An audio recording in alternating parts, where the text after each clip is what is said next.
Shalom, selamat siang Bapak Ibu Saudara sekalian yang dikasihi oleh Tuhan kita Yesus Kristus.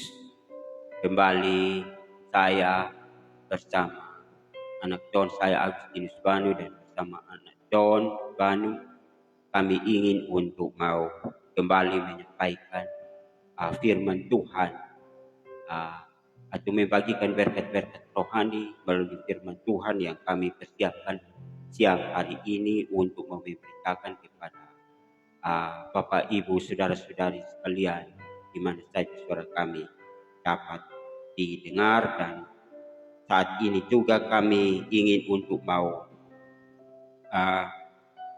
memberitakan satu firman Tuhan di dalam surat Paulus kepada jemaat di Tesalonika yang kedua, 2 Tesalonika 2 ayat 13 hingga ayat yang ke-17 saya akan membacakan bagi kita pada siang hari ini. Di sini di bawah perikop dipilih untuk diselamatkan. Akan tetapi kami harus selalu mengucap syukur kepada Allah karena kamu saudara-saudara yang dikasihi Tuhan. Sebab Allah dari mulanya telah memilih kamu untuk diselamatkan dalam roh yang menguduskan kamu dan dalam kebenaran yang kamu percayai. Untuk itulah Ia telah memanggil kamu oleh Injil yang kami beritakan, sehingga kamu boleh memperoleh kemuliaan Yesus Kristus Tuhan kita. Sebab itu berdirilah teguh dan berpegang pada ajaran-ajaran yang kamu terima dari kami, baik secara lisan maupun secara tertulis. Dan Ia Tuhan kita Yesus Kristus dan Allah Bapa kita yang dalam kasih karunia-Nya telah mengasihi kita dan yang telah menganugerahkan penghiburan abadi dan pengharapan baik kepada kita. Kiranya menghibur dan menguatkan hatimu dalam pekerjaan dan perkataan yang baik. Demikian pembacaan firman Tuhan bagi kita,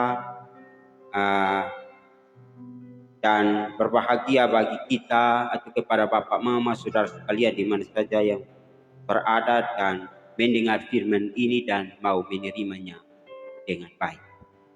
Baik Bapak Mama, saudara sekalian yang dikasihi Tuhan, Shalom.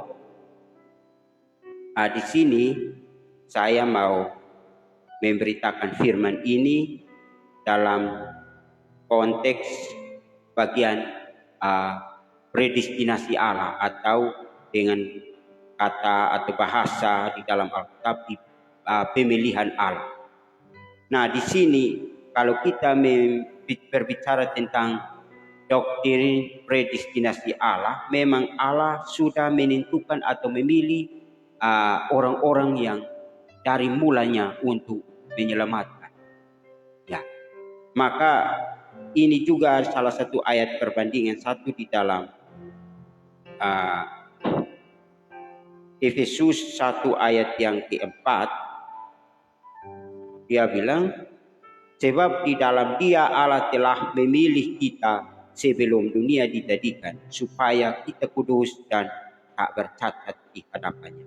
Ya, jadi ayat ini juga sama dengan kedua Tesalonika 2 ayat yang ke-13 dan seterusnya, bahwa memang dari mulanya sebelum dunia dijadikan, Allah atau Tuhan sudah memilih kita untuk diselamatkan. Nah, kalau kita berbicara tentang Tuhan memilih orang-orang pilihannya untuk diselamatkan, tentu Tuhan tidak membiarkan orang-orang itu untuk binasa. Karena di dalam firman bahwa dipilih untuk diselamatkan, bukan dipilih untuk membinasakan.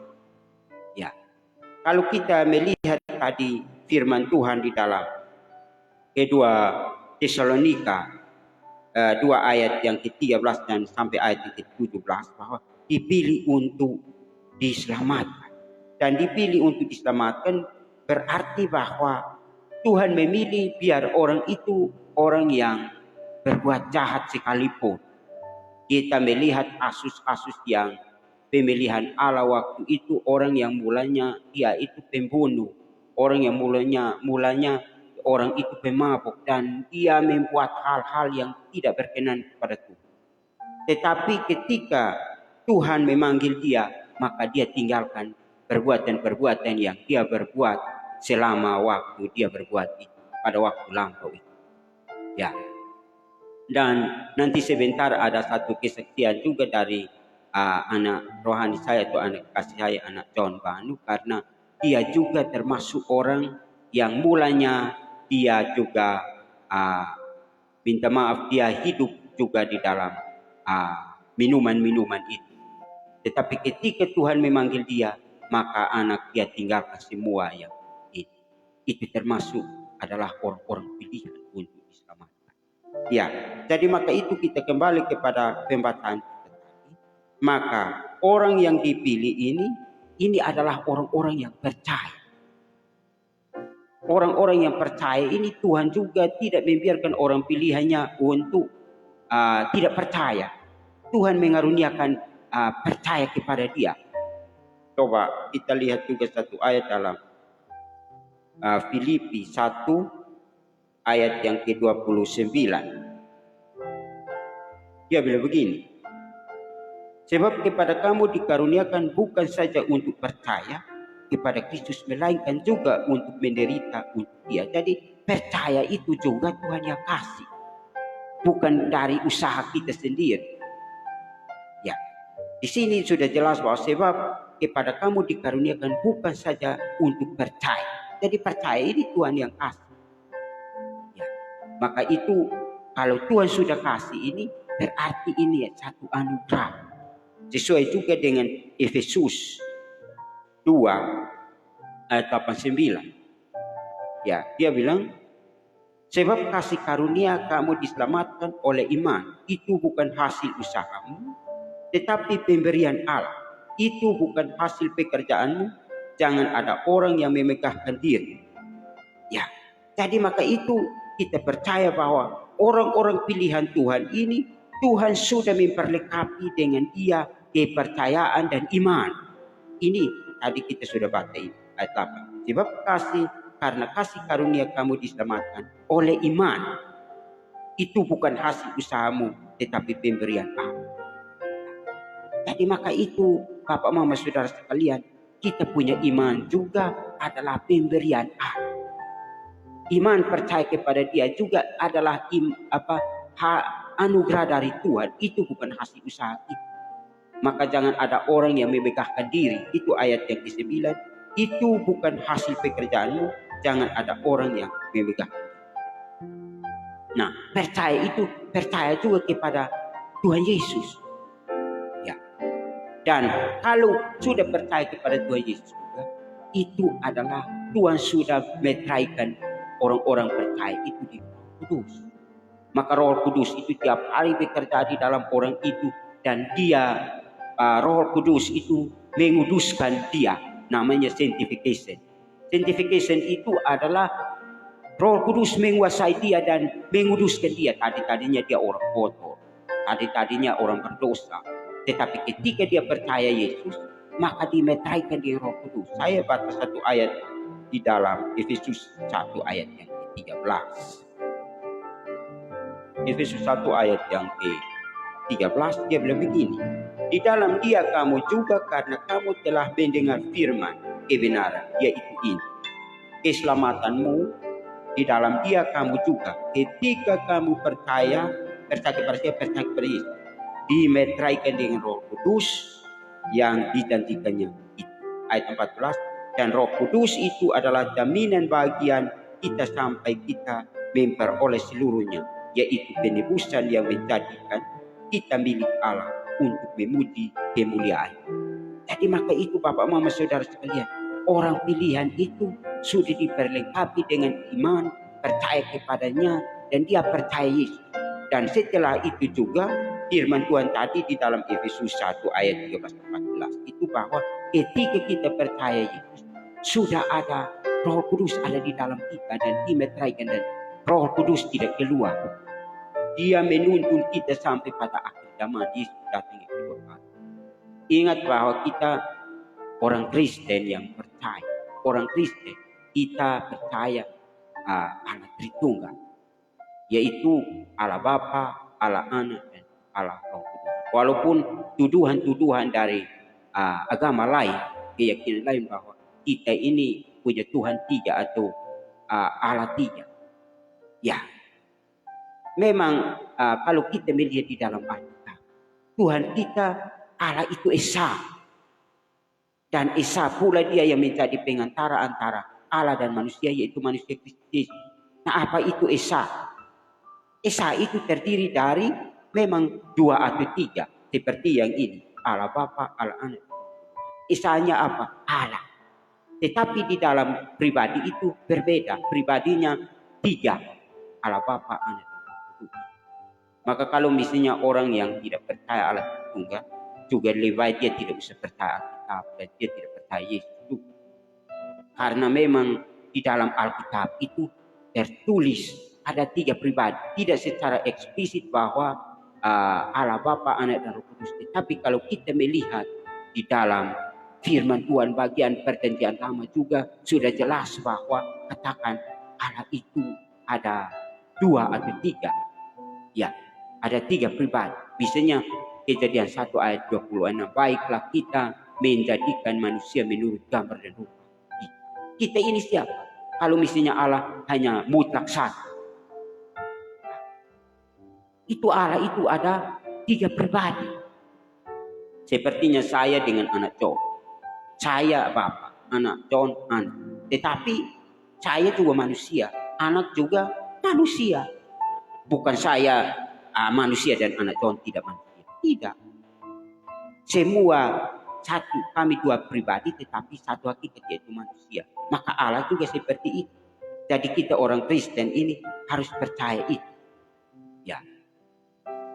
Jadi maka itu ada aliran-aliran lain dari Kristen juga bilang hanya Allah itu hanya satu pribadi, yaitu Yesus. Roh juga itu satu pribadi, yaitu Yesus. Itu salah. Salah. Kalau misalnya kita melihat di dalam Matius 3 ayat 16. Matius 3 ayat 16. Dan ayat yang ke-17. Dia bilang begini. Sesudah dibaptis Yesus segera keluar dari air. Dan pada waktu itu juga langit terbuka dan melihat roh Allah seperti burung merpati turun ke atasnya.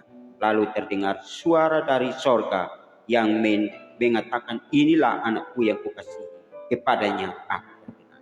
Jadi ini memang ini tiga pribadi ada di dalam.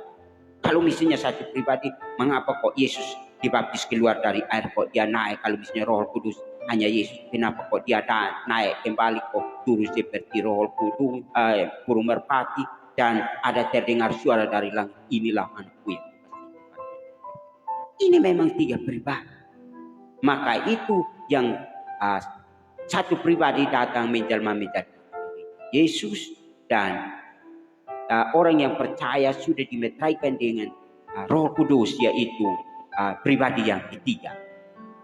Tapi memang satu hakikat, mereka itu adalah Allah semua, dan tidak ada yang lebih, tidak ada yang dia itu rendah, semuanya sederhana. Yesus juga Allah. Jadi kalau misalnya Yesus dia juga orang bilang Yesus bukan Tuhan, Yesus bukan Allah. Ya memang ada di dalam Filipi 2 itu. Filipi 2 ayat yang ke-6. Dia bilang begini.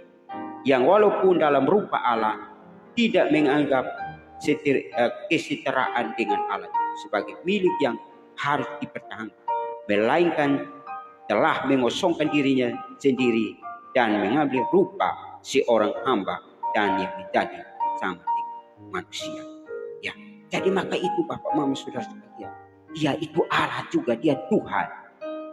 Kalau misalnya keyakinan lain, agama lain tidak percaya dia Tuhan, maka itu urusan mereka. Tetapi kita orang Kristen percaya bahwa Yesus Tuhan karena malaikat yang bawa dia dan memberikan nama itu. Misalnya kita baca di dalam Lukas 2 ayat yang ke-11. 2 ayat yang ke-11 dia bilang, hari ini telah lahir bagimu juru selamat, yaitu Kristus Tuhan di kota Daud. Kristus Tuhan. Bukan kita yang angkat manusia jadi Tuhan. tapi Tuhan jadi manusia. Siapa yang di dunia yang angkat manusia jadi Tuhan? Tidak ada. Jadi maka itu tuduhan-tuduhan dari agama-agama lain, keyakinan lain, itu urusan mereka. Tetapi kita percaya bahwa Tuhan kita adalah Tuhan yang luar biasa, Tuhan yang datang menjelma menjadi manusia, yaitu Yesus Kristus. Ya. Dan malaikat juga yang bawa nama ini, biasanya kita baca dalam Matius 1 ayat yang ke-21. Ia akan melahirkan anak laki-laki dan engkau menamakan dia Yesus, karena dialah yang akan menyelamatkan umatnya dari dosa. Jadi ini memang betul malaikat yang bawa ini nama, dan malaikat yang bawa Tuhan, bukan kita manusia yang angkat dia jadi Tuhan. Maka itu kalau tuduhan-tuduhan dari agama-agama lain itu mereka tidak membaca Alkitab.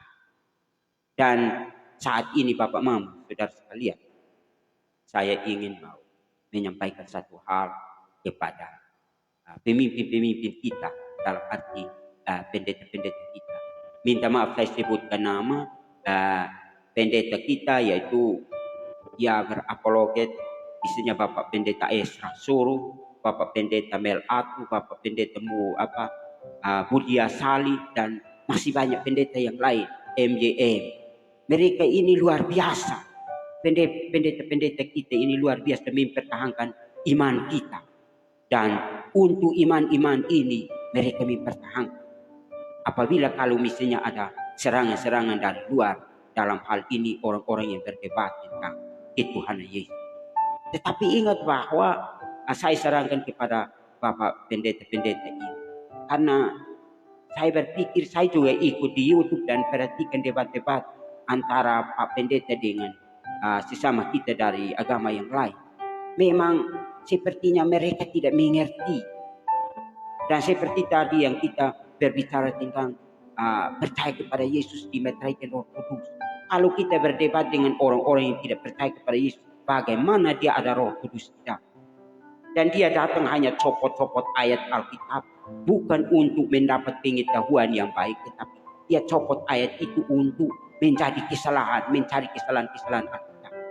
Maka itu saya sarankan kepada bapak-bapak pendeta, luar biasa Bapak Pendeta, mereka berdebat dengan mereka. Tetapi ingat bahwa kalau kita debat dengan mereka ini, sepertinya mereka tidak mengerti.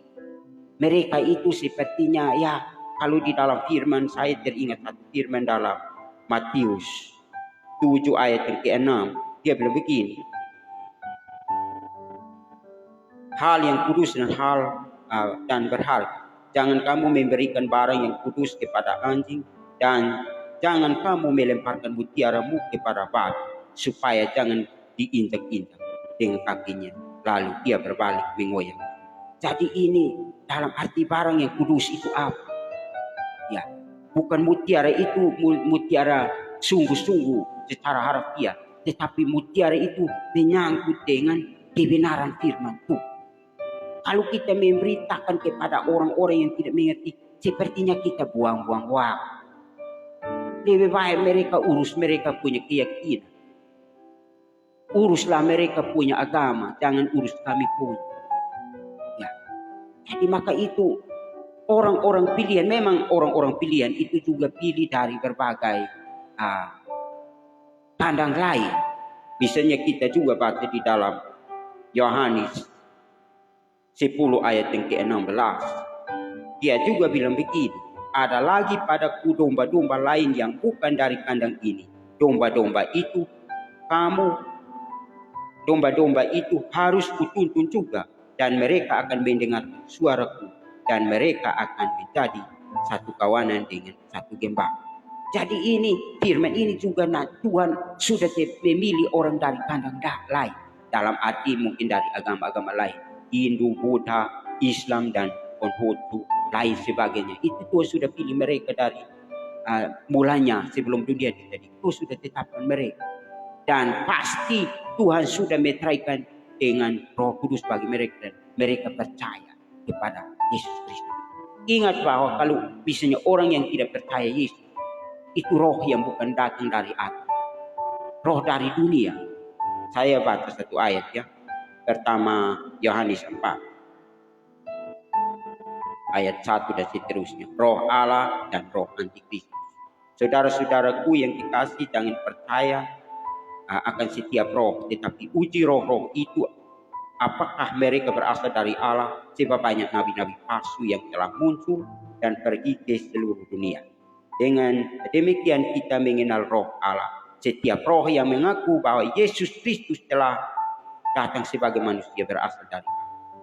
Dan setiap roh yang tidak mengaku Yesus berasal dari Allah, roh itu adalah roh antikristus, dan tentang dia tidak kamu dengar bahwa ia akan datang.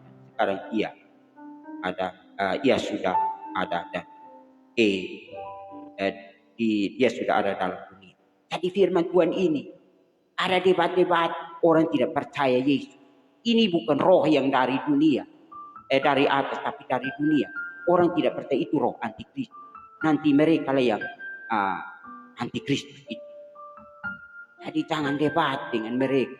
Biar mereka urus, mereka punya kitab suci mereka, agama mereka, urus mereka. Kita urus kita pun. Entah mereka tuduh kita bilang percaya kepada tiga Allah atau Yesus bukan Tuhan, dia nabi biasa. Silakan mau menerima Yesus sebagai nabi, saudara silakan. Tetapi kami orang Kristen, kami percaya dia Tuhan, dia Allah, dia nabi, dia imam dan lain sebagainya. Dia itu kan Tuhan Maha Kuasa, dia mau jadi seperti apa dia jadi. Tetapi kita jangan ini. Memang saya juga mengakui bahwa pendeta-pendeta senior kita luar biasa karena mereka mempertahankan iman.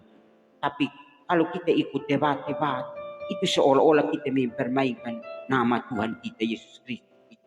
Padahal firman Tuhan di dalam hukum yang ketiga bahwa jangan menyebut nama Tuhan dengan sembarangan.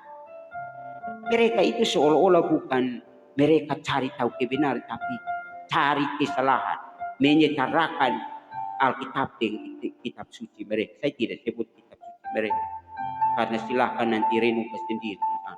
Saya juga tidak sebut agama. Saya hanya sebut yang mau serangan-serangan dari mereka tentang iman. Ya. Jadi khususnya Bapak Pendeta Esther Suruh, Bapak Pendeta Mel Atok, Bapak Pendeta Budi Saleh asal di, saya bersyukur kepada Tuhan. Saya tetap mendoakan Bapak-Bapak Pendeta kita untuk terus memberitakan Injil Tuhan dan mempertahankan iman. Tetapi ingat Bapak Pendeta-pendeta, kalau berdebat dengan orang-orang seperti ini, orang-orang mengerti, orang-orang seperti saya, lebih baik kita katakan, kamu urus kamu pun, kami urus kami pun. Itu kita jangan berdebat. Kalau kita mendengar bahwa mereka copot-copot ayat Alkitab sepertinya sok pintar, sok suci kok. Mereka tidak punya Roh Kudus. Ingat, orang yang punya Roh Kudus yang menafsirkan Alkitab. Kalau di luar Roh Kudus tidak memberikan dia hikmat, dia tidak bisa berbuat sesuatu. Tapi percaya kepada Yesus. Di luar Yesus tidak ada keselamatan dan tidak ada yang namanya hikmat. Ya, jadi mungkin sedikit yang saya sampaikan kepada kita tentang berkat rohani, pemilihan Allah, doktrin predestinasi itu memilih kita sebelum dunia dijadikan, termasuk anak dikasih saya, anak John ini. Memang luar biasa anak John ini juga. Tuhan memilih sementara ini anak dalam keadaan sakit, tapi dia juga roh yang menyala-nyala untuk melayani Tuhan. Di dalam Roma 12 ayat 11, roh menyala-nyala untuk melayani Tuhan. Di sini saya akan memberikan kesempatan kepada anak rohani saya dan anak dikasih saya untuk sedikit bersaksi atau bisa melanjutkan pemberitaan kami. Mungkin waktu dan kesempatan saya pindah ke dia. Oke, baik, selalu sesuai dengan firman Tuhan yang dibagikan kepada kita pada pagi hari ini, yaitu tentang dipilih untuk diselamatkan atau tentang pemilihan Allah bagi kita umat-umatnya. Untuk itu saudara-saudara yang dikasihi dalam Tuhan kita Yesus Kristus, tentu saja berbicara tentang pilihan bukan datang dari diri kita sendiri, atau bukan datang dari orang tua kita, atau bukan datang dari diri orang lain, tetapi dari Allah sendiri, dari Kristus Tuhan sendiri yang memilih kita sebelum dunia dijadikan. Untuk itu, seperti firman yang kita baca pada pagi hari ini, bahwa tentang dipilih untuk diselamatkan, bukan dipilih untuk dilepaskan, atau bukan dipilih untuk dibuang ke jurang maut, tetapi dipilih untuk diselamatkan. Untuk itu kita bersyukur kalau sampai dengan jam saat ini kita masih ada di muka bumi ini, dan kita bersyukur kalau kita dipanggil oleh Tuhan untuk melayani Tuhan. Kita dipanggil untuk hidup seperti orang-orang yang benar-benar melayani atau mengenal Tuhan. Saya ingin dari firman ini, saya ingin sedikit berbagi tentang apa yang saya alami di dalam kehidupan saya, yaitu hal-hal yang saat ini saya alami dalam pergumulan saya, yaitu dalam satu penyakit. Di mana saudara-saudara yang dikasihi dalam Tuhan kita Yesus Kristus, saya ini dahulunya adalah orang yang berkata bahwa mengenal Tuhan, orang yang percaya kepada Tuhan, tetapi saya sendiri masih melakukan hal-hal duniawi. Tetapi saya sendiri masih berbuat hal-hal orang yang tidak mengenal Allah. Jadi saudara-saudara, untuk itu saat ini saya telah jatuh di dalam sebuah tantangan atau cobaan atau sebuah panggilan Tuhan, yaitu melalui sakit penyakit, di mana sudah 1 tahun lebih saya jatuh sakit. Dan penyakit yang saya rasa bahwa saya merasa tidak mampu, saya merasa tidak kuat, tetapi sampai dengan saat ini saya masih ada di muka bumi ini. Berarti bahwa ada rencana, ada maksud Tuhan di balik semua ini. Sehingga saat ini saya berusaha juga untuk terus melayani Tuhan, apapun kondisi keadaan saya. Sebab saya percaya bahwa yang saya alami ini bukan hal yang biasa-biasa saja, tetapi ini adalah hal yang luar biasa yang datang dari Tuhan. Yang sebenarnya saya masih hidup di dalam dunia yang penuh mabuk, penuh pesta pora, penuh hal-hal duniawi, tetapi Tuhan memanggil saya dan Tuhan ingin membedakan saya dengan hal-hal tersebut yang tadi saya sebut. Jadi seperti firman Tuhan yang dibagikan pada saat ini tentang dipilih, saya bersyukur sebab melalui panggilan saya atau melalui situasi keadaan yang saya alami, yaitu sakit penyakit, saya bisa terus mendekatkan diri dengan Tuhan. Saya bisa terus datang kepada Tuhan untuk meminta di dalam doa, bahkan bersaksi, bahkan membagikan tentang kebesaran Tuhan di dalam diri saya. Di mana saya sebagai manusia biasa, saya lemah, saudara-saudara. Saya tidak bisa berbuat sesuatu. Saya tidak bisa berkata bahwa saya ini sakit saya akan sembuh. Tetapi di sini Tuhan mau supaya saya benar-benar mengharapkan Tuhan. Di sini Tuhan mau supaya saya benar-benar mengandalkan bahwa Tuhan itu ada. Seperti yang saya alami saat ini, saudara. Saya sudah sakit dalam 1 tahun lebih. Dan 1 tahun lebih ini saya tidak berbuat apa-apa. Saya hanya berusaha setiap hari mendekatkan diri dengan Tuhan. Saya setiap hari belajar untuk mengenal Tuhan lebih dalam lagi. Jadi selama ini saya hidupnya, boleh berkata saya Kristen, tetapi saya masih hidup di dalam dunia yang penuh dengan pesta pora, dunia yang penuh dengan hal-hal duniawi. Dan itu adalah pilihan saya sendiri, bukan paksaan dari siapa, bukan paksaan dari orang tua, atau bukan paksaan dari sesama, tetapi itu adalah pilihan saya sendiri. Saya yang mau hidup menurut keinginan daging saya, hidup mabuk, hidup pesta pora, masih hidup seperti orang-orang yang seolah-olah benar di hadapan Tuhan, tetapi dilakukan hal-hal duniawi. Jadi itu yang salah dari saya. Sehingga saat ini saya hanya datang kepada Tuhan dan mengaku segala dosa, segala kesalahan. Sebab saya tahu bahwa Tuhan mengizinkan waktu lalu saya seperti itu, untuk saat ini bisa menjadi kesaksian bagi kita semua di tempat ini maupun di mana saya berada.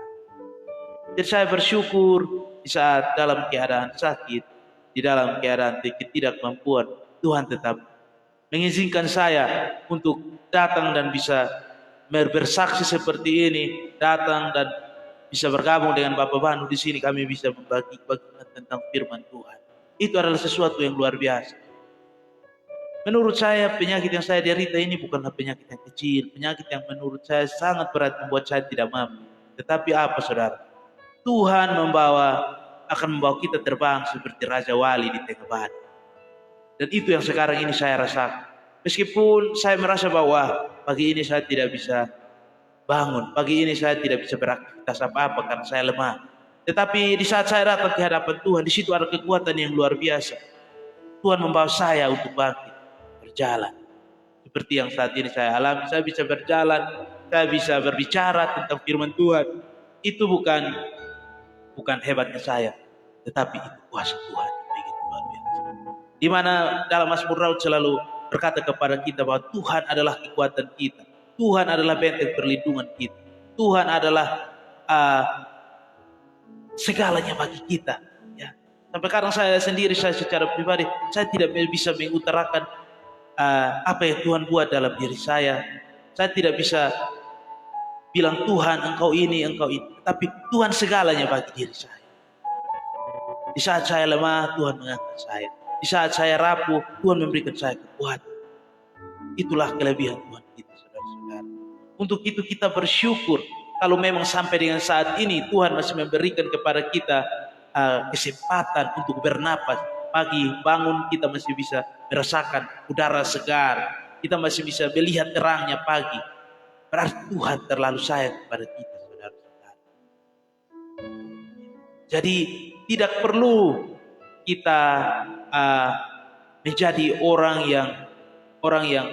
yang dibilang wow dalam pengetahuan akan firman Tuhan. Tetapi marilah kita menyatakan syukur kita dengan memuji, melayani Tuhan. Ya. Ingat bahwa saat kita dipilih, saat kita dipanggil oleh Tuhan, di situ Tuhan tidak mau supaya kita hanya diam saja, tetapi Tuhan mau supaya kita menjadi berkat.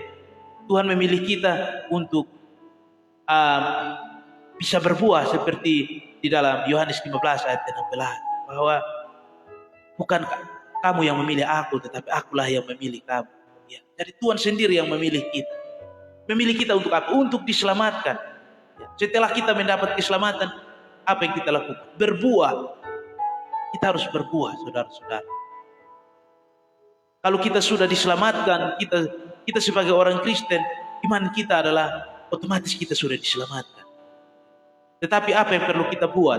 Yaitu seperti yang dikatakan Yohanes tadi, berbuah. Berbuah itu adalah sebuah ucapan syukur. Berbuah itu sebagai ungkapan rasa terima kasih kita kepada Tuhan yang telah menyelamatkan kita. Untuk itu, saudara-saudara yang diberkati dalam Tuhan kita Yesus Kristus, seperti bacaan kita bahwa kita dipilih untuk diselamatkan, kita bersyukur, kita berterima kasih kepada Tuhan. Sebab kita dipilih untuk diselamatkan. Kita yang dahulunya harus mati, kita yang dahulunya harus menjadi makanannya maut, ya mau dibilang seperti itu. Tetapi Tuhan telah menyelamatkan kita. Tuhan telah mati di kayu salib untuk kita. Tuhan telah memberikan nyawanya untuk kita. Untuk itu, marilah kita merefleksikan diri kita hari lepas hari. Hari ini saya boleh berbangun, beraktivitas, hari ini saya boleh berjalan. Tapi kita belum tahu hal-hal apa yang akan kita temui di depan. Tetapi apa yang sudah kita lalui, mari kita syukuri itu. Sebab tidak percuma Tuhan membawa kita sampai titik ini saat ini. Pasti ada maksud dan tujuan Tuhan. Kita perlu mengucap syukur kepada Tuhan. Saat ini memang berat yang saya alami, tetapi sudah setahun lebih dan saya percaya bahwa Tuhan yang saya miliki adalah Tuhan yang luar biasa. Tuhan yang saya miliki adalah Tuhan yang sangat besar. Lebih besar dari segala masalah kita, lebih besar dari segala tantangan hidup kita, lebih besar dari segala sakit penyakitnya saya, lebih besar dari segala pergumulan kita. Untuk itu kita yang telah menjadi pilihan Tuhan, kita yang sadar diri bahwa Tuhan memilih saya untuk berbuat, marilah kita melakukan hal-hal yang dikehendaki oleh Tuhan, melepaskan diri daripada hal-hal duniawi atau hal-hal yang salah. Apa yang sudah kita ketahui salah, marilah kita benarik diri dan kembali ke jalan yang benar. Sebab Tuhan kita itu penuh kasih dan penyabar dan penyayang. Tuhan kita mengampuni apapun yang kita buat, meskipun dosa kita merah seperti kermis, tetapi akan menjadi putih seperti salju.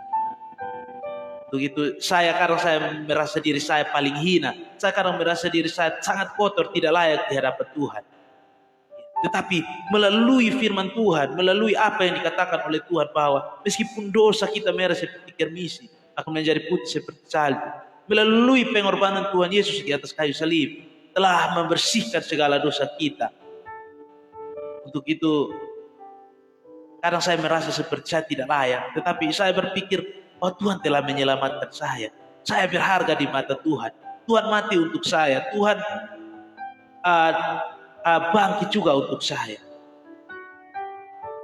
Jadi kita semua ini berharga di mata Tuhan. Sekalipun kita merasa bahwa kita tidak layak, tapi kita berharga di mata Tuhan. Tidak ada seorang gembala yang rela mati, memberi nyawanya demi domba-domba. Hanya Tuhan kita. Untuk itu saudara-saudara, mari kita bersyukur kepada Tuhan dan terus kita menunjukkan bahwa kita adalah orang-orang pilihan. Kita menunjukkan bahwa kita telah diselamatkan melalui rasa ungkapan syukur kita, melalui hal-hal yang kita buat untuk kita selalu melayani Tuhan. Kita selalu membesarkan nama Tuhan di muka bumi ini. Apa yang perlu kita cari lagi, saudara-saudara? Seperti lagu yang berkata bahwa cari apa di dalam dunia sekarang. Cari apa di dalam dunia saat ini? Tentu saja kita mencari dunia itu, dunia penuh dengan hal-hal yang fana yang hanya sementara. Tetapi saat kita mencari Tuhan, saat kita berjalan bersama dengan Tuhan kita, Yesus Kristus, di situ keselamatan, kehidupan yang kekal, upah kita besar di sorga, upah kita meskipun tidak ada di dunia ini, tapi ada di dalam kerajaan sorga. Kita bersyukur dan berterima kasih selalu kepada Tuhan, sebab Tuhan telah memilih kita untuk menyelamatkan kita. Berbahagialah bagi saudara-saudara yang sadar bahwa saya adalah pilihan Tuhan, bahwa saya telah diselamatkan. Pasti saudara-saudara akan sadar untuk selalu hidup berkenan kepada Tuhan. Kita ini tidak bisa menjadi orang yang benar-benar suci, tetapi setidaknya apa yang kita tahu itu salah, mari kita memperbaikinya. Apa yang kita tahu itu tidak benar di hadapan Tuhan, mari kita membenahinya agar kita benar, agar kita bisa layak di hadapan Tuhan. Untuk itu, saudara-saudara yang diberkati dalam Tuhan kita Yesus Kristus, pada pagi hari ini kami membagikan firman Tuhan ini kepada kita. Marilah kita menyadari tentang panggilan Tuhan, tentang pilihan Tuhan di dalam diri kita. Sebab Tuhan memilih kita untuk diselamatkan. Dan apa ungkapan syukur kita terhadap keselamatan yang sudah Tuhan sediakan bagi kita. Marilah kita melayani Tuhan. Marilah kita menjadi berkat di dalam keluarga, di dalam tempat pekerjaan kita, hari lepas hari. Mungkin sekian dari saya, dan saya memberikan satu motivasi bagi kita, yaitu marilah kita terus melayani Tuhan. Apapun yang terjadi, seperti saat ini, saya masih dalam keadaan sakit, saya lemah, bahkan saya jalan pun seperti orang mabuk, saya jalan seperti pusing dan tidak bisa berbuat apa-apa. Saya berbicara pun tidak ada konsentrasi di dalam pikiran saya, tetapi saya meminta Roh Kudus. Roh Kuduslah yang menuntun saya. Hingga saat ini saya masih berada di sini. Saya percaya ada maksud dan tujuan Tuhan dan rencana Tuhan di dalam diri saya. Saya percaya bahwa tiba waktunya maksud dan tujuan Tuhan, rancangan Tuhan pasti akan terjadi bagi diri saya, dan saya pun akan mengerti, oh ternyata inilah maksud Tuhan. Saya bersyukur karena saya dipilih, dan saya bersyukur saya diselamatkan. Saya bersyukur saya dipilih, saya bersyukur saya diselamatkan. Untuk itu, marilah kita pakai hidup kita seperti saya. Mungkin saya beda umur dengan Bapak Banu sangat jauh, tapi saya ingin untuk diri saya dipakai oleh Tuhan. Saya ingin untuk diri saya terus melayani Tuhan. Dengan apa yang saya miliki, kekurangan yang saya miliki, saya pakai untuk melayani Tuhan. Untuk itu, mari kita terus untuk berjalan, memberitakan firman, memberitakan hal-hal yang datang dari Tuhan untuk kita beritakan kepada sesama-sesama kita. Jadi mungkin sekian dari saya kembalikan kepada Bapak Banu.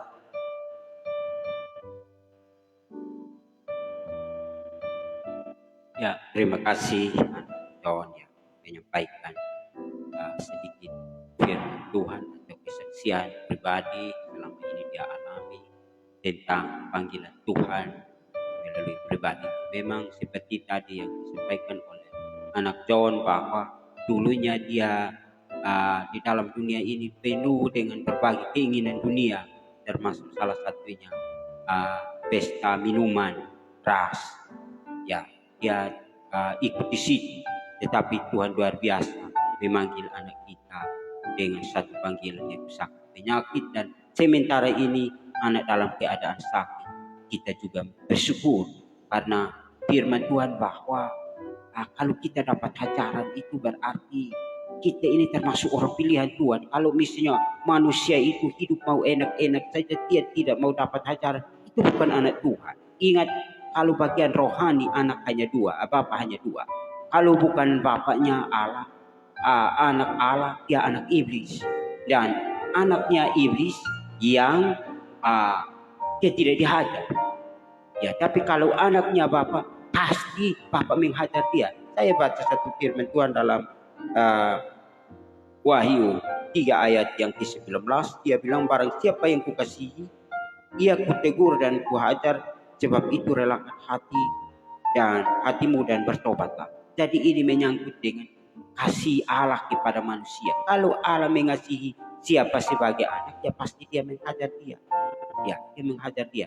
Dan satu lagi dalam Amsal 3 ayat 12, Amsal 3 ayat yang ke-12, dia bilang begini, karena Tuhan memberi hajaran kepada yang dikasihinya, seperti seorang ayah kepada anaknya yang disayang. Jadi ini memang betul. Bapa menganggap kita sebagai anak Tuhan. Dia terus menghajar kita supaya kita terus bertobat, karena selagi hidup di dalam dunia ini, kita ini adalah orang berdosa. Maka kalau orang berdosa, pasti kita mati, tetapi pilihan Allah tidak bisa gagal. Allah menetapkan kita untuk selamat. Ya, jadi maka itu Bapak Mama Saudara sekalian yang dikasihi Tuhan, seperti tadi yang disaksikan atau kesaksian dari anak John, dia sementara ini dalam keadaan sakit, tapi kita bersyukur. Saya yang memberitakan ini juga saya dalam keadaan sakit, tapi saya bersyukur Tuhan memberi hajaran kepada orang yang dikasihi. Dan ingat bahwa kalau kita beribadah kepada Tuhan Yesus, pasti banyak penderitaan. Saya berikan salah satu contoh, misalnya di dalam kedua Timotius 3 ayat yang ke-12, dia bilang begini, memang setiap orang yang mau hidup beribadah di dalam Kristus Yesus akan menderita aniaya. Jadi kita menderita aniaya karena kita hidup beribadah kepada Kristus Yesus. Kalau misalnya orang Kristen beribadah kepada Kristus Yesus dan dia tidak mengalami suatu tentangan apa, dia bukan anak Allah, dia anak iblis. Sesuai Yohanes 8 ayat ke-44.